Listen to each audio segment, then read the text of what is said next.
Direktorat Kriminal Khusus Polda Jawa Tengah mengungkap kasus penjualan alat tes cepat antigen tanpa izin edar. Dalam pengungkapan kasus ini, selain mengamankan satu tersangka, polisi juga menyita barang bukti berupa ratusan boks alat tes cepat antigen. Tersangka berinisial SPM warga Genuk, Semarang diamankan petugas Direktorat Kriminal Khusus Polda Jawa Tengah saat kedapatan melakukan aktivitas jual beli alat tes cepat antigen yang tidak disertai izin edar dari Kementerian Kesehatan Republik Indonesia. Pengungkapan kasus jual beli alat tes cepat antigen tersebut bermula dari laporan salah satu klinik kesehatan di Kota Semarang terkait adanya alat tes cepat antigen yang mencurigakan. Kapolda Jawa Tengah Irjen Pol Ahmad Lutfi mengatakan, selama 5 bulan menjual alat tes cepat tersebut, tersangka mendapat keuntungan 2.800 juta rupiah. Anggota kita mendalami kegiatan ini, didapatlah pada tanggal 30 kita dapatkan pelaku, berikut barang buktinya, di mana keuntungannya selama 5 bulan diujarkan itu 2,8 M. Tentu perbandingannya adalah dia lebih murah karena tidak mempunyai izin edar sendiri. Dan ini sangat merugikan, terutama terkait dengan perlindungan konsumen. Kalau di perlindungan konsumen akan pidananya 5 tahun itu. Tetapi kalau dia dikenakan undang-undang kesehatan, bisa yang sekarang dirubah untuk tentang cipta kerja, ancamannya 5 tahun atau 1,5 M dendanya. Itu lebih berat. Sebelumnya, Polda Sumatera Utara menetapkan 5 tersangka dalam kasus penggunaan alat tes cepat bekas di Bandara Internasional Kuala Namu, Deli Serdang, Sumatera Utara. Dalam aksinya, tersangka meraup keuntungan hingga miliaran rupiah.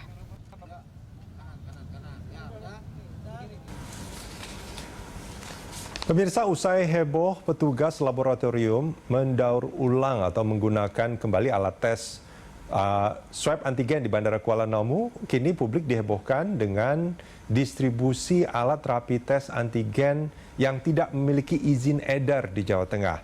Alat tes itu dijual langsung pelaku pada masyarakat, klinik bahkan rumah sakit. Sebenarnya seperti apa pengawasan dan bagaimana tentang izin edar dari alat tes rapid antigen? Kita akan membahas bersama Ketua Subbidang Tracing Bidang Penanganan Kesehatan Satgas COVID-19, Pak Kusmedi Priharto. Selamat siang, Pak. Selamat siang, Mas Rudi. Baik, terima kasih sudah bergabung bersama kami, Pak. Dan juga Ketua Badan Perlindungan Konsumen Nasional, Rizal Halim. Selamat siang, Pak Rizal. Selamat siang, Mas Rudi. Baik, terima kasih sudah bersama kami. Pak Kusmedi, ini kalau kita bicara soal alat tes, ya ini bukan hanya soal yang antigen, bisa saja alat tes lain juga bisa diperjualbelikan secara ilegal.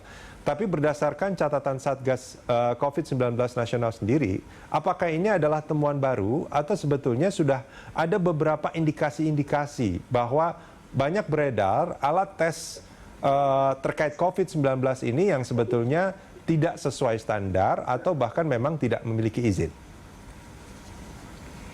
Ya, jadi sepanjang sepengetahuan saya, alat untuk rapid antigen itu sebenarnya tidak digunakan sebagai diagnostik, tapi dia dipakai sebagai alat untuk melakukan tracking supaya kita mengetahui dengan cepat bahwa orang itu sedang dalam kondisi tertular virus. Karena begitu tes antigen positif itu sudah bisa dipastikan positif. Tetapi apabila tes antigen itu negatif, itu tetap harus dilakukan konfirmasi dengan PCR. Karena pemeriksaan yang memang pasti untuk pendiagnosaan COVID itu adalah dengan menggunakan PCR. Namun dengan menggunakan PCR, masalahnya memang banyak, harus membutuhkan peralatan yang mahal dan cukup canggih, kemudian membutuhkan waktu untuk pemeriksaan itu, sehingga dipakailah antigen itu sebagai salah satu antara untuk bisa mendapatkan apabila ada orang positif, dia segera dapat diisolasi atau segera dimasukkan ke rumah sakit. Itu pada awalnya memang semacam itu. Dan WHO itu memang sepanjang sepengetahuan saya hanya merekomendasikan ada 2 merek yang sudah dalam rekomendasi mereka. Kemudian Litbangkes kita kalau nggak salah ada sekitar 6 yang diizinkan oleh mereka, dan itu pun dilakukannya itu hanya kepada tempat-tempat tertentu yang mendapatkan izin, tentunya dari Kemenkes. Kalau di daerah itu di Dinas Kesehatan. Kenapa? Karena semua hasil daripada tes tersebut harus dilaporkan ke Dinas Kesehatan ataupun ke puskesmas setempat yang tujuannya untuk mengetahui sejauh mana adanya virus itu di lapangan. Sehingga kita memberikan tindak lanjutnya lebih mudah. Nah, kemudian yang terjadi sekarang banyak dilakukan tes antigen itu sebagai syarat, termasuk syarat-syarat perjalanan dan sebagainya. Sehingga orang bukan lagi melihat apa guna daripada tes antigen itu untuk mendiagnosa dengan cepat, tetapi orang lebih memikirkan itu adalah persyaratan. Kalau saya antigen negatif, udah saya boleh semaunya. Padahal antigen negatif belum tentu dia negatif, karena virulensinya mungkin masih belum mencapai untuk dia menjadi positif. Makanya kalau ada yang para TKI dari luar itu ya, kemudian masuk ke Indonesia, pada waktu dites di sana negatif, kemudian dites kembali di kita ternyata positif, itu karena pada waktu awal dia memang virulensinya mungkin belum mencapai, tetapi ketika sampai di kita dia positif. Demikian juga umroh yang dulu kita mendapatkan peringatan dari Arab Saudi bahwa di sini tesnya negatif, ternyata di sana tesnya positif. Nah, itulah kondisi-kondisi yang ada. Tapi memang sekarang saya lihat banyak sekali orang melakukan tes-tes antigen, ada rapid test yang dilakukan drive-thru dan sebagainya. Kemudian tempatnya saya juga tidak tahu apakah dia berizin atau tidak, apakah hasilnya dilaporkan atau tidak. Nah, ini yang menjadi kewaspadaan terus terang dari kita semua. Oke, Pak Kusmedi, tadi Anda menyebutkan sebetulnya ada 6 merek yang direkomendasikan sebagai alat rapid test antigen di Indonesia, benar ya?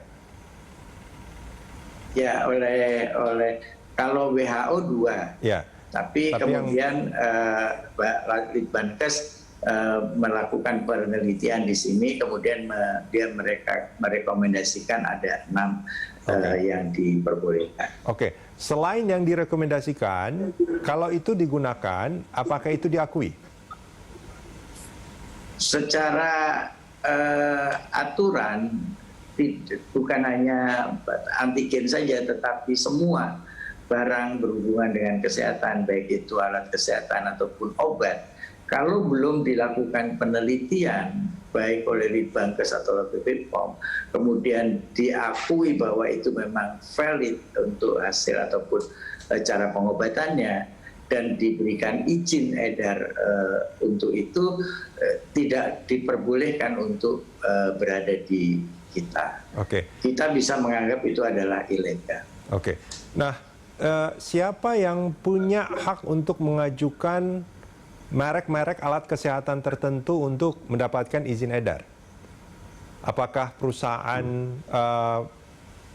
manufacturernya, pabriknya gitu, atau distributornya, atau siapa? Betul, siapapun distributornya atau manufacturernya, yang penting diajukan ke BPOM, kemudian BPOM akan menyalurkan mungkin ke Kementerian Kesehatan CQ kepada lembaga-lembaga yang memang punya kewenangan terhadap itu. Seperti alat laboratorium tentunya ke Litbangkes, kemudian peralatan-peralatan obat-obat ke BPOM dan organisasi-organisasi kefarmasian seperti itu. Baik. Pak Kusmedi, artinya ini kan ada satu kasus di Jawa Tengah soal alat rapid test antigen yang disebut ilegal karena tidak memiliki izin edar. Beberapa di antaranya itu di sini disebutkan ya, di berbagai media online disebutkan mereknya itu Klonjin, Hightop, dan Speedcheck. Dan ini menurut keterangan polisi, ini sudah laku terjual cukup banyak gitu ya. Dan pembelinya juga bisa jadi masyarakat umum, klinik, dan rumah sakit. Kalau tadi dikatakan bahwa mereka produk-produk yang tidak memiliki izin edar itu dalam tanda kutip artinya tidak diakui, tapi ini sudah dijual ke masyarakat. Bagaimana Anda melihat ini? Ya, tentunya semua barang ilegal yang dijual di negeri ini harusnya tidak bisa diperlakukan seperti itu, atau karena itu ilegal ya bisa dianggap sebagai kriminal. Karena kan kita juga tidak tahu apakah itu akan positif atau akan negatif hasilnya. Betul memang positif atau tidak. Karena ya ini memang menjadi masalah besar di negara kita, seperti contoh obat-obat yang dijual di online dan sebagainya, seperti kosmetik dan sebagainya. Itu semua barang-barang palsunya banyak sekali. Demikian juga dengan rapid ini dulu sudah pernah muncul di online. Sudah kita ingatkan untuk hal tersebut bahwa itu tidak boleh diperjualbelikan di online, karena itu adalah harus dilakukan oleh orang yang profesional di bawah institusi, entah itu klinik, entah rumah sakit. Mereka mempunyai izin kliniknya pun untuk mengeluarkan hasil itu memang betul dia positif atau dia negatif. Pak Kusmedi, saya garis bawahi sekali lagi, Satgas COVID-19 itu pernah memperingatkan kepada seseorang atau penjual di online tentang alat rapid test antigen ini. Benar ya Pak ya? Iya, betul. Kapan itu Pak? Masih awal-awal dulu Pak, tapi waktu itu bukan rapid test, waktu itu masih yang yang awal dulu, yang rapid test biasa, alat rapid test biasa. Baik Pak. Tadi kan dikatakan bahwa alat-alat rapid test yang digunakan itu harus sudah memiliki izin edar, dan apakah ini harusnya juga diketahui oleh lembaga-lembaga yang berwenang untuk melakukan tes?